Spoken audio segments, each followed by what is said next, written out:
Turning 18 was supposed to be about freedom. I'd imagined it for years, the day I'd finally be considered an adult, the day I could make my own decisions without my mom's constant hovering. My friends had been planning this huge birthday party for me at the local community hall for weeks, but in my house, birthdays weren't really celebrated. Mom wasn't the type to bake a cake or hang up balloons. She'd hand me a small gift, say, "Happy birthday," and then go about her day like it was any other. This year, though, she seemed quieter than usual. Her eyes kept darting to me like she wanted to say something but couldn't. I noticed her hands trembling slightly as she handed me an envelope after breakfast. The paper looked old, yellowed at the edges, with my name written in careful, slanted cursive. The handwriting didn't look familiar. "Who's this from?" I asked, flipping it over and seeing a faint return address smudged in the corner. The name made my heart skip. Eleanor Carter. That was my grandmother's name. The woman Mom had always told me died long before I was born. Mom's face went pale. "It's nothing you need to read," she said quickly, reaching for the envelope. But I'd already pulled it back toward me, a knot forming in my stomach. "If she's dead, how could she send me a letter?" I asked. My voice cracked, and I didn't know if it was from confusion or the strange sense of dread creeping in. "She didn't send it now," Mom snapped. "It was left with someone years ago. They were supposed to give it to you on your 18th birthday. I didn't think they'd actually go through with it." Her tone was sharp, but I could see something else behind her eyes, fear. I wanted to ask 1,000 questions, but my hands were already tearing at the envelope. Inside was a folded piece of stationery that smelled faintly of lavender, the kind of scent you'd expect from an old lady's perfume. When I opened it, I saw the same looping handwriting. "Dear Lily, if you're reading this, then your mother has kept me away from you your whole life. I want you to know that I have always loved you, even though we've never met. I never agreed with the decisions your mother made, and if you're willing, I would like you to hear my side of the story. The truth about our family is not what you've been told. You deserve to know everything. If you want to learn more, go to 312 Willow Creek Road. There, you will find the rest of what I need to tell you. Love always. Grandma Eleanor." My breath caught in my throat. I read the letter twice, 3 times, trying to understand. Mom stood there with her arms crossed, but her knuckles were white. That address doesn't matter. She was a bitter, angry woman who lied about everything. If you're smart, you'll throw that letter away. But something in me couldn't let it go. My whole life, I thought I didn't have grandparents. Mom told me her parents died in an accident when she was young, and that was the end of it. No family stories, no photo albums, nothing. Now, suddenly, I was holding a letter that not only proved my grandmother had been alive all these years, but also hinted that my mom had been hiding her from me. "Why did you tell me she was dead?" I asked. Mom's lips pressed into a thin line. "Because in all the ways that matter, she is dead to me. And she should be to you too." That wasn't an answer, it was an escape. And the more she avoided my questions, the more I needed to know. Later that night, when Mom had gone to bed, I sat in my room with the letter in my lap, staring at the address. I didn't know what I would find at 312 Willow Creek Road. I didn't even know if my grandmother was still alive. But I knew one thing. I couldn't just ignore it. I pulled up Google Maps on my phone. Willow Creek Road was on the other side of town, past the edge of the neighborhood and into the countryside. The little pin dropped on what looked like an old farmhouse. Something about it sent chills through me. I thought about calling my best friend, Hannah, but I knew she'd freak out and try to talk me out of it. This wasn't the kind of thing I wanted a group opinion on. This was something I had to do myself. The next morning, I told Mom I was going to meet Hannah at the library to study for finals. She didn't look suspicious, but she did glance at my backpack like she was checking to see if I was taking anything unusual. I caught the bus as far as it would go, then started walking the last 2 miles toward the address. The closer I got, the quieter it became. No cars, no people, just the sound of birds and the crunch of gravel under my shoes. When the house came into view, my breath hitched. It looked abandoned. The paint was peeling, the shutters hung crooked, and the front gate sagged like it hadn't been opened in years. I hesitated at the gate, my heart pounding. Part of me wanted to turn around and pretend I'd never gotten that letter.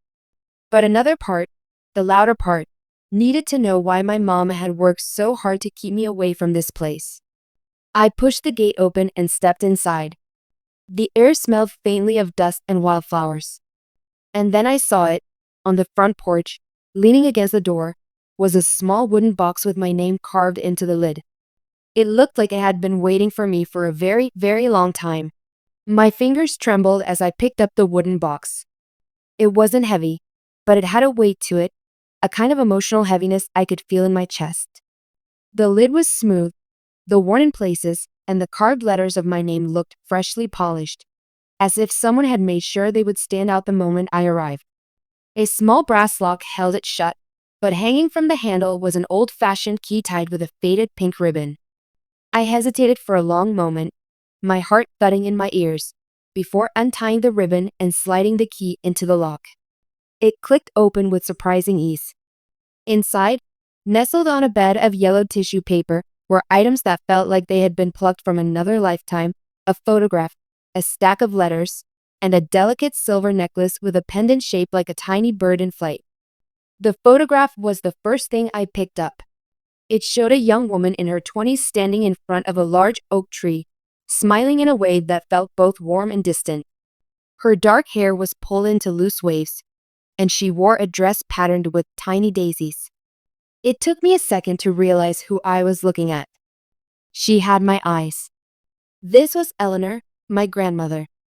I'd never seen her before, yet looking at her felt strangely familiar, like recognizing a face in a dream you didn't know you'd had.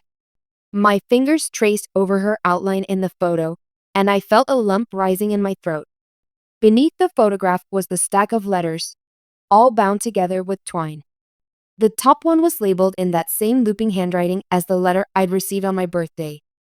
I untied the twine and unfolded the first one. My dearest Lily, if you found this box, it means you've taken the first step toward learning the truth. I know your mother has her reasons for keeping you away from me, but I hope you will listen before you decide where your loyalties lie. Families are complicated, my love, and ours more than most. There are things I wish I could have told you in person, but I've had to settle for this. Please read everything in this box before speaking to anyone about it. Only then will you truly understand. The rest of the letter hinted at something big, but didn't explain much. It was like she was setting the stage for a story she didn't want to rush. I reached for the next letter, but a sudden creak made me freeze. The sound came from inside the house. I straightened up, scanning the porch, but the door was still shut. My pulse quickened. The wind? A raccoon? Or someone? I swallowed hard and slipped the letters back into the box, tucking the necklace into my pocket. My curiosity was a roaring fire, but even I wasn't stupid enough to linger if someone was watching. Still, I couldn't just leave without knowing what else was here. I pressed my ear to the door. The creak didn't come again, but I swore I could hear the faint sound of movement, a shuffle, then silence. Hello? I called, my voice shaking more than I wanted it to. No answer. I backed away slowly, clutching the box to my chest. The rational part of my brain screamed at me to get out of there, but the stubborn part, the part I definitely got from Mom, wanted to know exactly who or what was inside that house. I decided to circle around the side, stepping carefully through the overgrown grass. A set of windows peeked out from behind a tangle of ivy, but the glass was too dirty to see clearly. I wiped the circle with my sleeve and peered inside. The interior was dim and dusty, the furniture covered in white sheets. But in the corner, I saw the faint shape of a rocking chair. And in that chair, I froze. Someone was sitting there. Their head was bowed, hands folded in their lap. I couldn't make out their face, but I could see the rise and fall of their chest. They were breathing. Every nerve in my body screamed at me to run, but I stayed rooted to the spot. Then, as if sensing me, the figure's head lifted. The face was thin and pale, framed by long silver hair.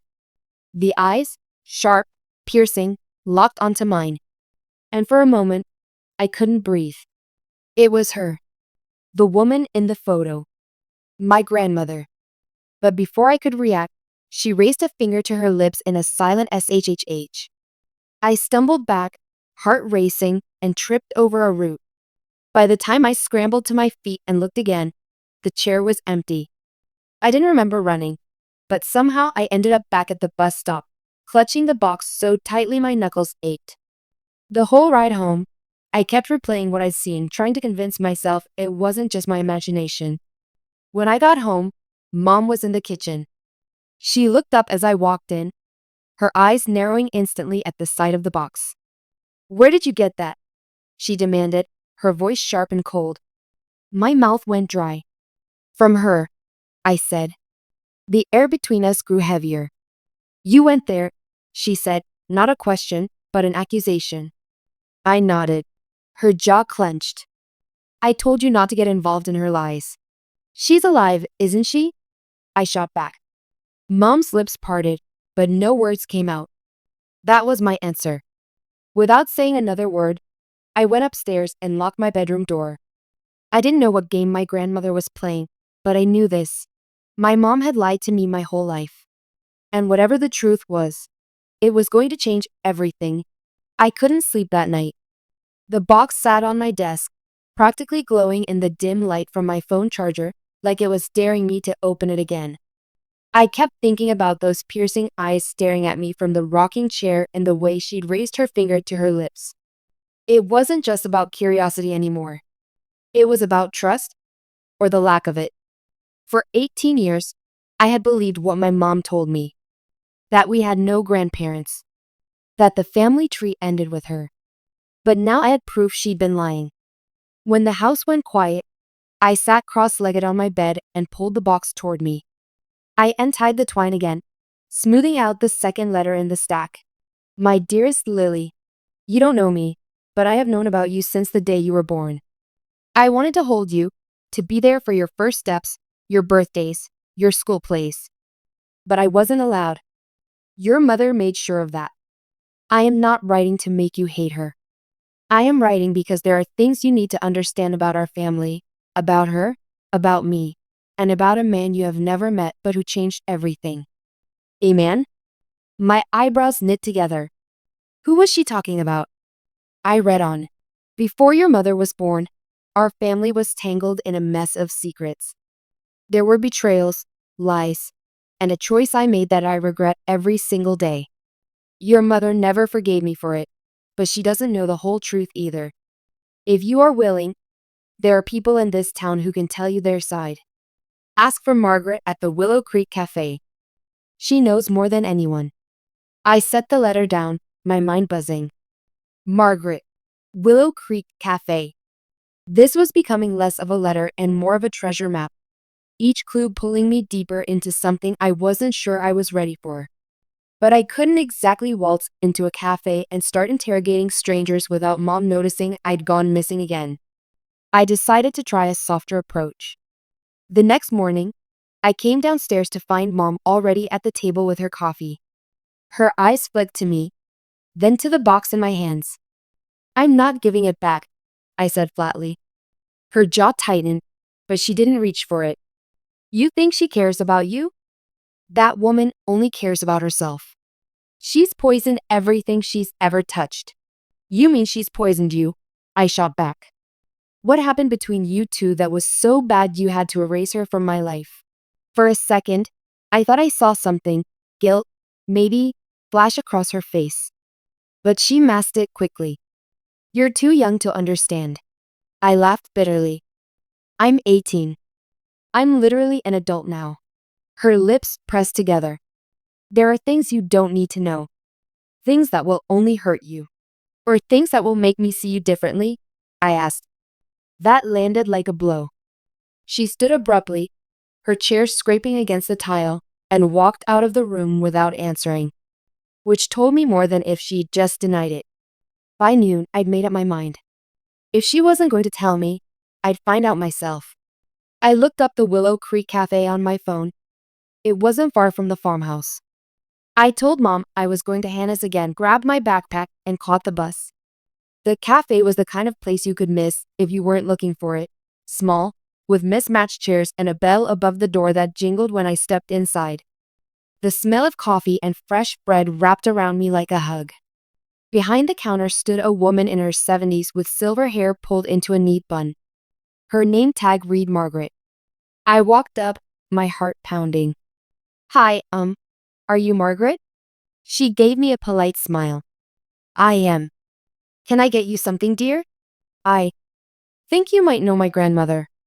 Eleanor Carter. The smile froze. Her eyes narrowed slightly, studying me.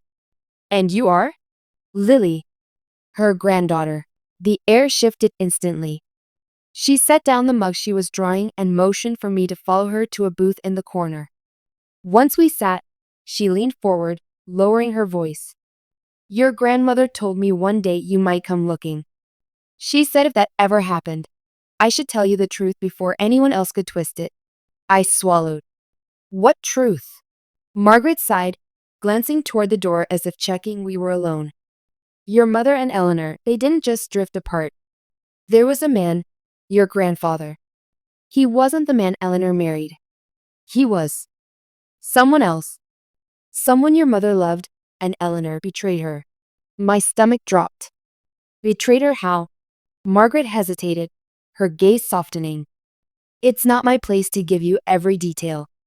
But I can tell you this, your grandfather was not the man your mother thought he was. And when the truth came out, it destroyed everything. Your mother cut Eleanor off, and she never looked back. I sat there, stunned.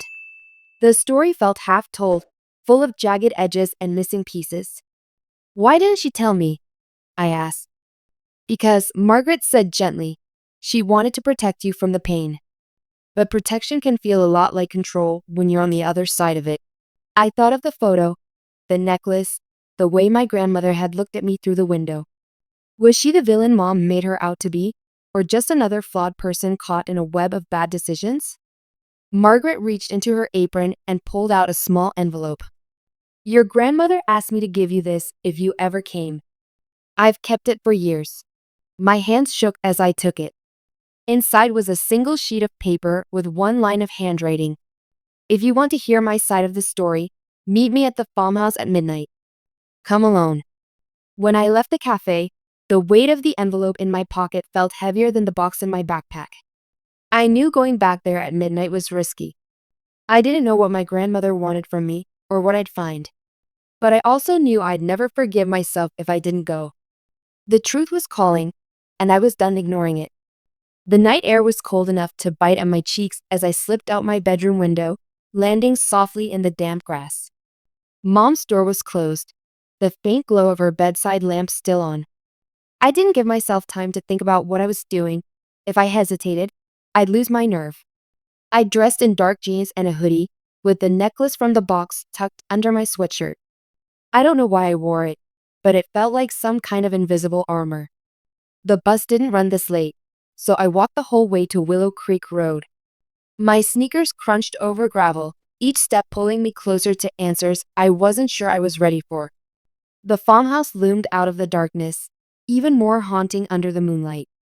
The front gate creaked when I pushed it open. I half expected the box to still be on the porch, but it was gone. The front door stood slightly ajar. I hesitated, my fingers brushing against the pendant at my neck, then stepped inside. The air smelled faintly of lavender again, the same scent from the first letter.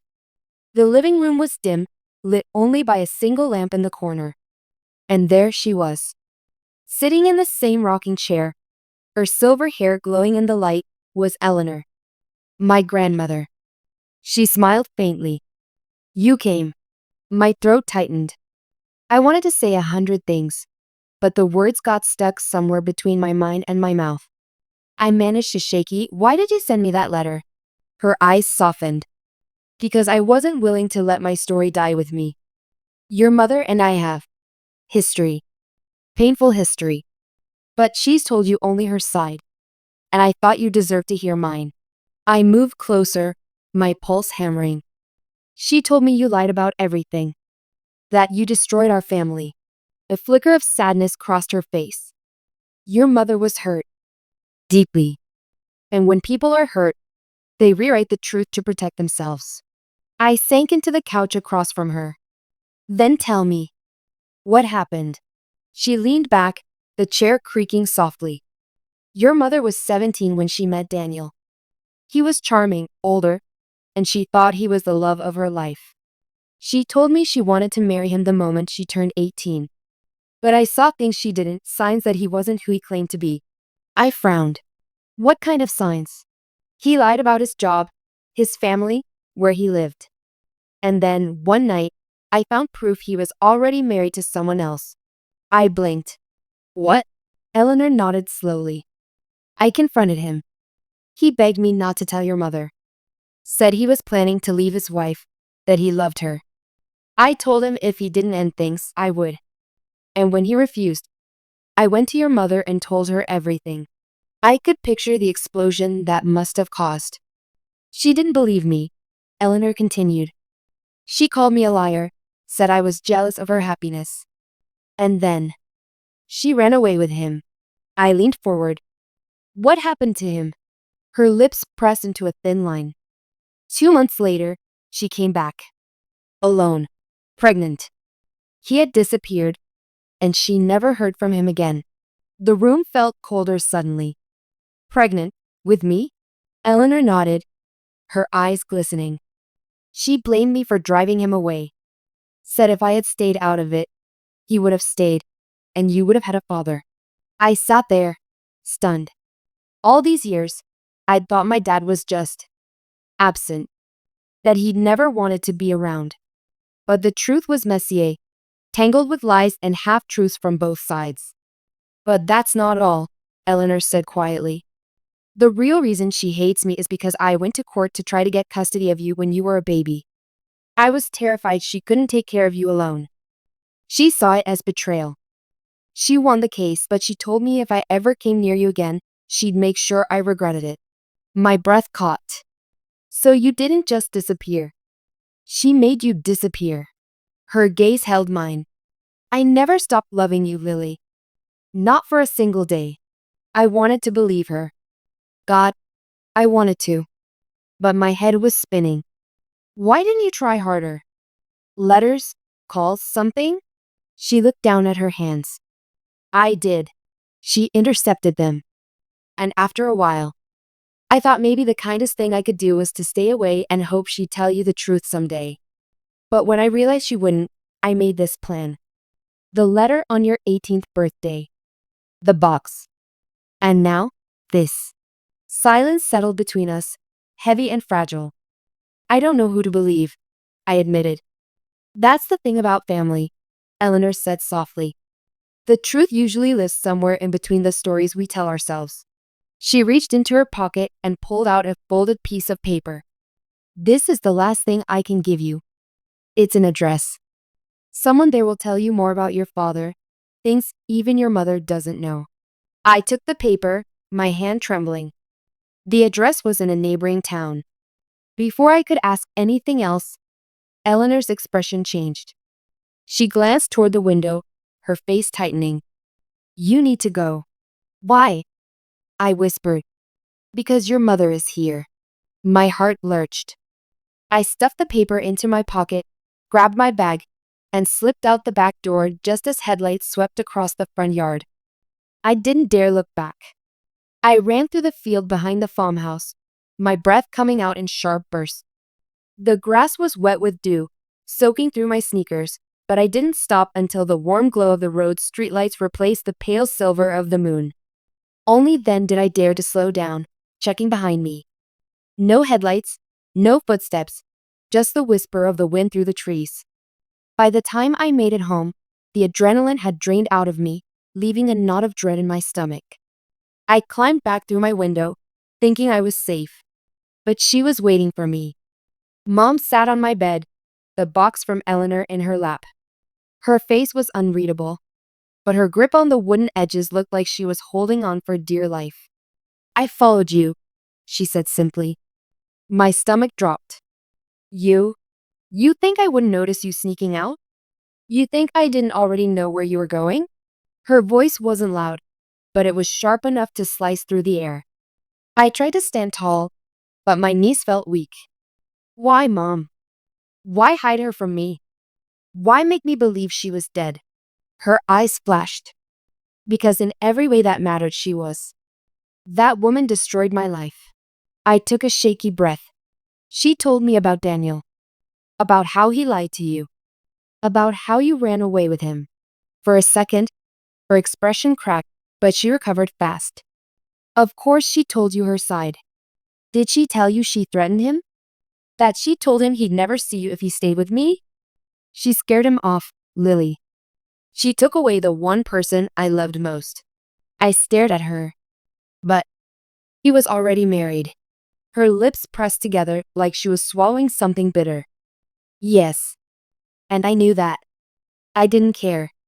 I was 17 and stupid, and I thought love could fix anything. She decided for me that it couldn't.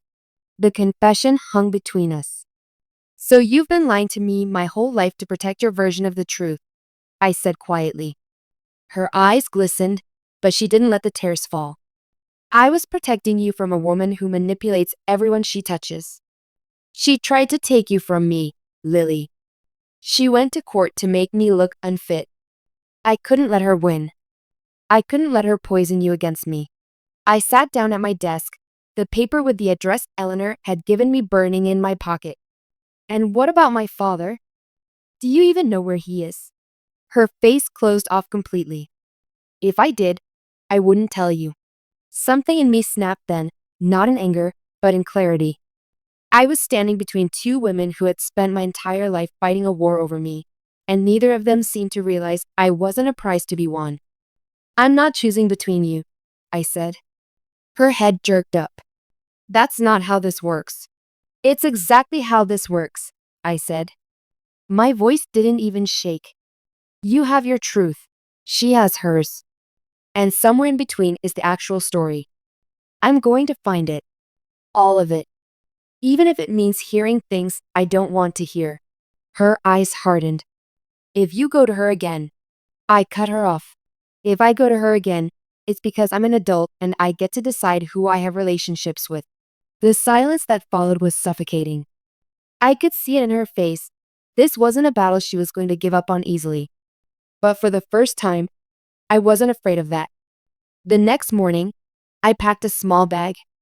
I didn't know exactly where the address Eleanor had given me would lead, but I knew it was the next step. The bus ride to the neighboring town felt longer than it was. I kept replaying both women's voices in my head, Mom's anger, Eleanor's sadness, and wondering how much of what they told me was truth and how much was self-protection dressed up as honesty. When I reached the address, I found myself standing in front of a modest, two-story house with peeling white paint. My heart pounded as I knocked on the door. It opened slowly, revealing a man in his late 50s with warm brown eyes and a face that seemed oddly familiar. Can I help you? He asked. I swallowed hard. I'm Lily. Eleanor sent me. His expression shifted in an instant, like my name had unlocked a door in his memory. You look just like your father, he said softly. My breath caught. You knew him? Knew him? The man stepped aside to let me in.